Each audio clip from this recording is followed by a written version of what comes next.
ডোমজুড়ে সলপে 4 বছরের শিশুকে নৃশংসভাবে খুঁড়ে অভিযোগে 14 বছরের এক কিশোরকে গ্রেফতার করল পুলিশ। পুলিশ আধিকারিকেরা জানিয়েছেন, ফুটবল খেলা নিয়ে গন্ডগোলের জেরে এই ঘটনা বলে প্রাথমিক জিজ্ঞাসাবাদে জানতে পেরেছে তারা।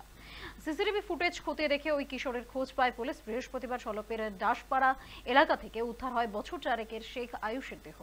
মঙ্গলবার 9:30 থেকে তাকে খুঁজে পাওয়া যাচ্ছিল না। এদিকে ওই শিশুর দেহ মিলতেই দেখা যায় তার সারা পিঠে ছ্যাঁকা দেওয়ার ক্ষত রয়েছে। শিশুটির মুখেও আঘাতের চিহ্ন ছিল। শ্বাসরোধ করে তাকে খুন করা হয়েছে বলে পুলিশের প্রাথমিক অনুমান। তদন্তে নেমে সিসিটিভি ফুটেজ খতিয়ে দেখছে পুলিশ এবং দেখা যায় ওই শিশুকে হেঁটে যেতে তার পেছনে ছিল ওই নাবালক। সেই সূত্র ধরেই ওই নাবালককে আটক করে জিজ্ঞাসাবাদ করে পুলিশ। জেরায় ভেঙে পড়ে সে, অপরাধের কথা স্বীকারও করে। দক্ষিণ 24 পরগনার বাসিন্দা ওই নাবালক। পুলিশ সূত্রে জানা গিয়েছে, হাওড়ার দর্জির কাজ শিখতে এসেছিল সে। তার মামা তাকে এনেছিল কাজ শেখাতে। হাওড়ার পুলিশ কমিশনার প্রবীণ কুমার ত্রিপাঠী জানান, সামান্য কারণে এই খুনের ঘটনা।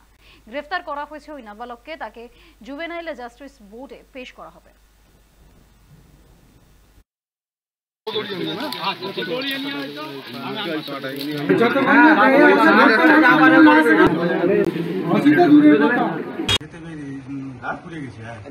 এই বেরোলো ও কি করে দেখতে হবে, কেউ দেড়ে নেই ওখানে।